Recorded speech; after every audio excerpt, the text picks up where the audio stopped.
Hey, what's going on? And welcome back to the Rockman Power Hour. There's a very special little bite-sized edition where we're going to talk about Ant-Man and the Wasp and the Quantumania.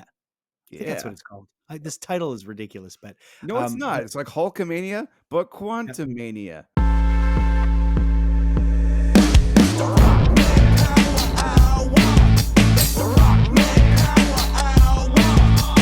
Ryan, the response to this film has not been everything I was hoping it was going to be. That's just the harsh reality. And I think we're suffering from something that we've seen before with fans. They are spoiled little bitches. They really are. Yeah. They are. And it's enough of this now. Like they completely destroyed Star Wars. I can tell you right now that Disney and whoever and Lucasfilm or whoever's holding the reins over there is probably so hesitant to dive into another film trilogy after the shit that they put everybody through with the last trilogy and with Solo. Mm. If I was making Star Wars movies, I'd be like, go fuck yourself. You don't deserve Star Wars movies. And that's what I feel like people are going to start doing with Marvel. And the reality is, you and I have talked about this so many times. You remember when our Marvel movies were Marvel movies that sucked, like Dude, think of it really this way. The sucked. MCU has been around for 12 years, okay? So Mhm. your average 10-year-old that got his mind blown by Iron Man is 22 years old and completely unaware of a world where he doesn't get all the Marvel all the time. I And know. they don't remember what it was like to rent that Captain America shitty movie with the rubber ears 50 times just because you needed a superhero fix, but that movie never fixed you, trust me. And uh, judging by the merits of the film, it's like I've seen way worse MCU movies, so, like, why now? And, I've heard some critical thoughts from other people where they're just like, "I think I've grown out of Marvel movies," but yet Marvel uh, fatigue. Yeah. yeah, Marvel's but at the catchphrase. same time, critics are professionally obligated to review every movie that comes out, but when you go in already kind of rolling your eyes before the film even plays, are you Yeah. actually giving a review that reflects what the people should and shouldn't be seeing? You know, you're so right. And you mentioned that to me after you saw it. You know, we cross paths with a guy I know who's a critic, and and I'm not criticizing him. I'm not criticizing the critic, but I get where he's coming from. And this guy sees probably 10 movies, maybe 20 movies a month, more. Yeah, So I get how some people have kind of gotten off the train, and I for one am. It's a delicate balance of walking that line where you you know it's very easy to become cynical when you're getting so much content thrown at you, sure.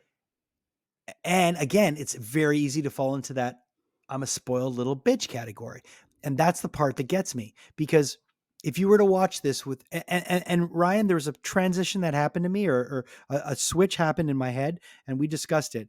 Do you want to get into spoilers right away or do you want like should we because I there's things I want to say and I don't know if enough time's passed, but we should allow people the chance to to not listen to certain things. So maybe I'm going to keep some of the things I want to say to till we get to that section. But Y right now, because there's a turning point that happened in the film yeah. that made me say, "I'm on board. Let's go for the ride." And I checked my disbelief at the door, and that's when I had a good time. So And that's there, when there you were yelling at a cloud and you stopped mid, like, shake, and you just yeah, put your hand down and you raised your other arm up with a nice yes, metal sign, and you're and just like, "I'm exactly. in." And people have been spoiling that part already. But Yeah. when we are going to officially say this is a spoiler section, Okay. spoiler Of time, then we'll say it. course. But there was a point when we were watching the film where I said, okay, enough of this, just enjoy it. And I did. When I went on the ride, I went on the ride. I put both my hands inside. I closed, the bar came down on me and I was just like, all right, we're doing this. And I didn't kick and scream. And I think the problem is when you go to these films and you start to kick and scream and start to look for plot holes and it, we have to remember who we're dealing with. We're dealing with an incredible crafter of universes. These guys have done a great job making a universe for us to enjoy. I mean, really, Kevin Feige and all the folks at Marvel have done an amazing job making a cohesive universe. And when I started seeing clips from TV shows that were on Disney Plus that tied into this, that came out maybe a year and a half or 2 years ago, Yeah. Remember, we did have a global pandemic that might have put a distance between all this cohesiveness that's all going to come together now. Yeah. I was like, they know what they're doing. Stop fucking questioning it. Just go on the ride. And, we get the whole infinity thing. That was amazing. It's got to come down. There's got to be highs. And, you're on a roller coaster. You can't keep climbing and you've got to at one point come down, and then it's got to be calm for a bit. And I think the last few movies have been a bit of that. Blood and Thunder, Love Wakanda and Thunder. Forever. Blood and Thunder sounds pretty metal, but Blood and Love Thunder and is Thunder, fucking yeah, Mastodon song. Keep yeah. that in. You don't have to cut that out. Okay, Love and Thunder. yeah. Yeah, Wakanda Forever. But I feel we're getting on the roller coaster again with this movie. Mhm. And we're starting to hear the do you know what I'm saying? Of course, but Like, it's also kind of like with some people I know that saw Wakanda Forever, that's like their favorite Marvel movie. And sure. with someone I know loves Love and Thunder, someone I know doesn't.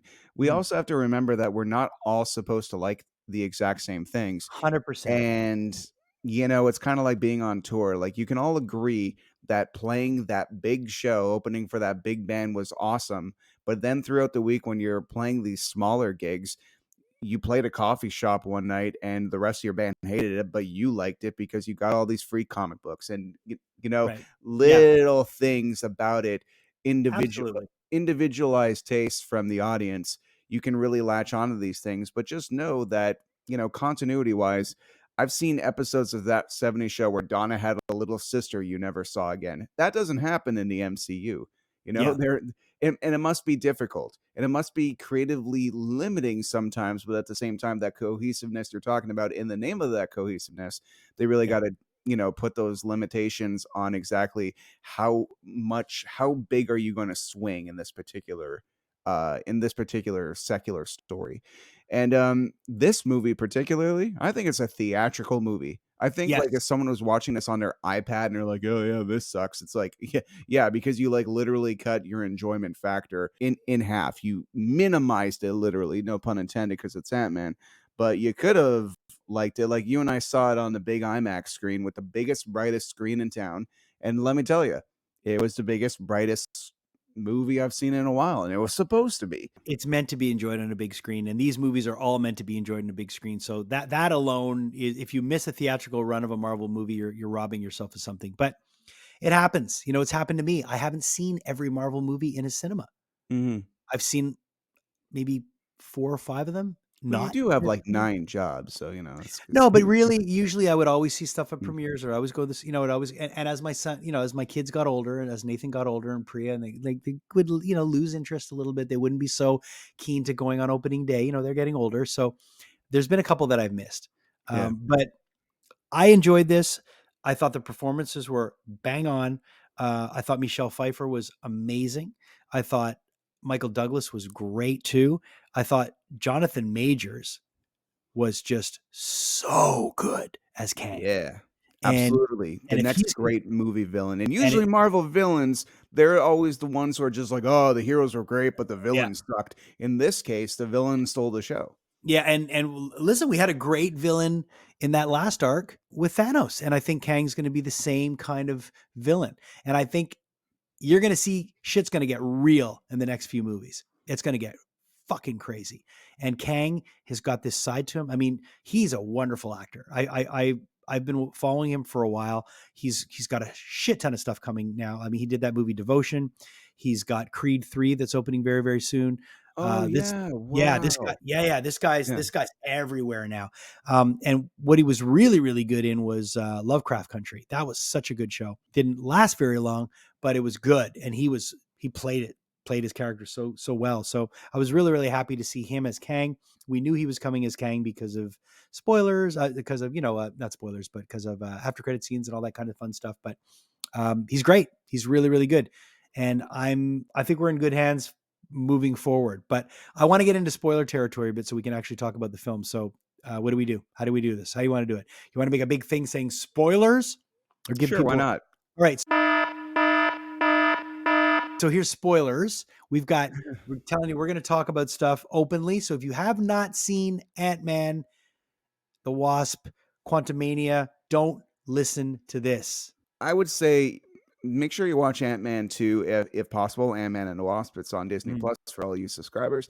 Because the most important thing to remember is that this movie is about the relationship of Scott and his daughter. Like that is the key part of this relationship, and yeah, the fact that he was away for 5 years in the quantum zone while everybody was blipped, and he essentially missed her growing up, and that connection, that beautiful the connection they have in the first two movies is severed in a way, or just has to kind of like live as it is. It'll never be the way it is. And Jason, you're a father, you mm, know this, and you can remember the times when you get your friend to dress up as Batman and bring them Christmas presents, and then you have to deal with the fact that, like, they're teenagers with their own emotions, having bad days, and you have to navigate that. But dude, you are a dad, and yeah. you got to see this gradually, and I'm sure still some days have no idea what the hell to do. And imagine Scott just has dropped in. Here's your teenage daughter. She is aged 5 years in life. She has all the emotions. She was just playing with Barbies. Now she's out doing God knows what, and go. Yeah, Yeah. I know. It's there's a lot of that you feel, especially from, those ages where I look at videos of my kids from 5 years ago, and 5 years between, you and I 5 years Yeah. ago versus the kids 5 years ago is a whole different ballgame. So Well, not you're seeing like your Homer Simpson, you never change, but, I'm kind of like, I don't know, I'm kinda like a supervillain, and Rita Repulsa in Power Rangers, it just said, "Make my monster grow," and it hit me in the gut, and it just kept going and oh, going and going. anyways, listen, Yeah, the whole tugging at the heartstrings when it comes to the parent thing, I get that, and they play yeah, that really well. His daughter is a badass. yeah, I love the fact that, he goes to jail to bail her out, and you're like, what is this little snot doing? And then you see what she's doing, and she's actually she's pretty cool, and she's kind of she's taking, she's walking in her father's footsteps. She's yeah. following his footsteps. Also, he's been in jail too. That's what I mean. You can't like get Yeah, mad at your daughter for going to jail when you've gone to jail, but at least your daughter's gone to jail for a bit more of a righteous reason than that. But I again, talking about Kang and talking about Jonathan Majors, his portrayal of Kang is great. His just the way he's able to get angry with just a glance. mhm, And I loved Thanos, and yeah, I thought the way they did Thanos wasn't, but Thanos was still CGI. yeah, He's not CGI. no, He's right there, yeah, and he is so like you just feel that this guy is evil. Like he's got some stuff that's fucking, some screws that are loose.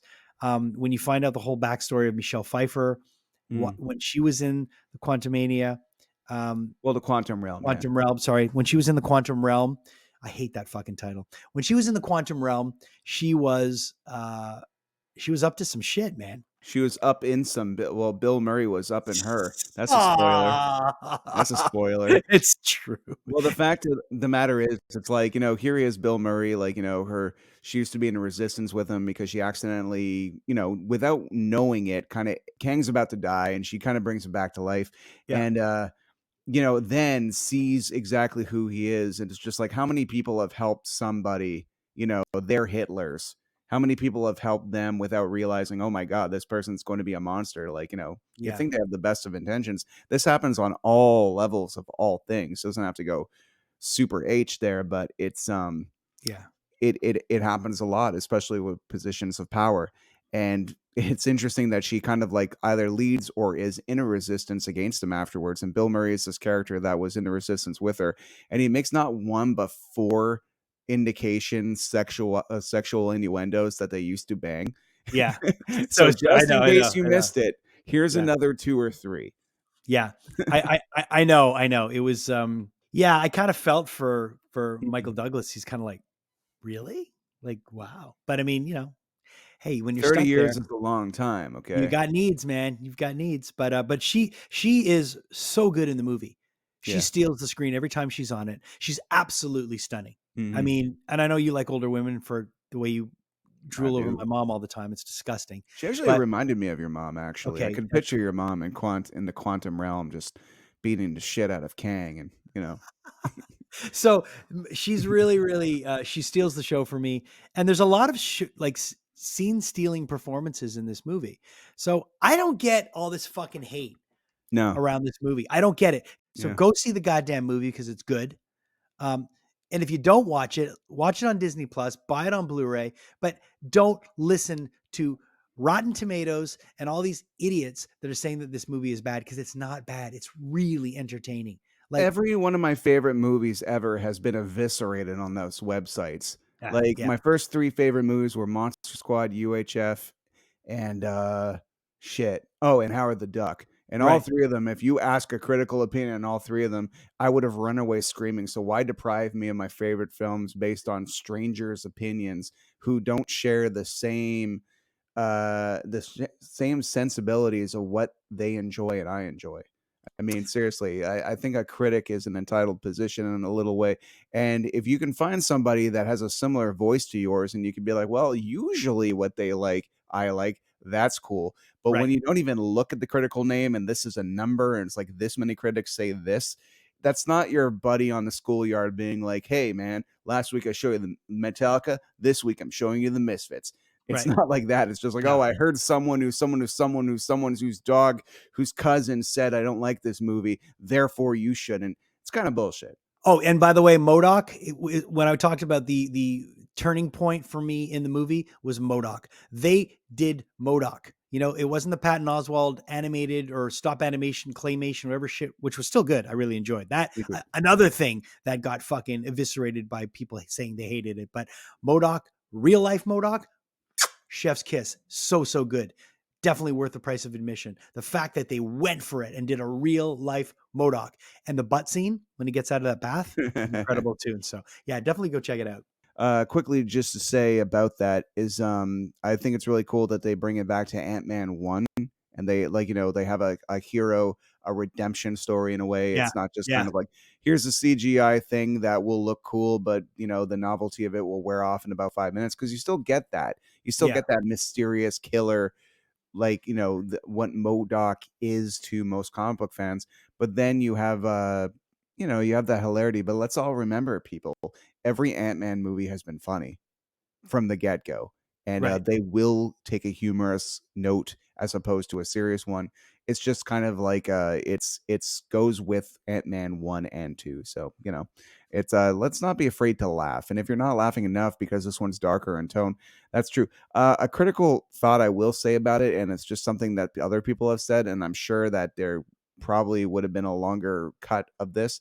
I would have liked to have seen the people that live in the quantum realm, like Yeah. how Kang attacked them. I mean, it's Sure.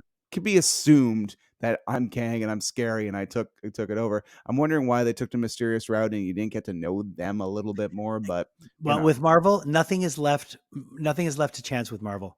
yeah, So that's there's true. probably a reason, and there's probably something going on there. And There you again, go. the after credit scene when it Mhm. ties back to the Loki show Yeah. and Owen Wilson, I mean, Yeah. it was just brilliant, man, Yeah. brilliant. And then people were posting those clips of Loki when he comes back and he's like, "Oh no, no, he's gonna kill everyone!" And they show that scene in the Loki show where he looks at that stone carving of Kang. I Yeah. mean, just so well crafted. So just fucking go on the journey and enjoy it. They know what Yeah. they're doing. And if you don't like Marvel superhero movies, then fuck off. Don't ruin it for us. So angry today. This has been Yelling at Clouds with Jason and Ryan. God damn it. All right. Well, listen, thank you so much for joining us on this outside edition of the Rockman Power Hour. We're going to thank Heartbeat Hot Sauce really, really quick. If you have not checked out Heartbeat Hot Sauce, definitely check them out. Whacked myself in the face with Use our promo code Rockman20 and it'll get you 20% off your entire order. Thank you so much to Heartbeat. And thank you to all of you for joining us for this edition of the Rockman Power Hour. We'll talk to you soon. Maybe we'll do more of these. If you like us talking about movies and just not having guests on, let us know in the comments. We always appreciate everything and all feedback from you. Like, subscribe, tell your friends, and we'll see you next time on the Rockman Power Hour.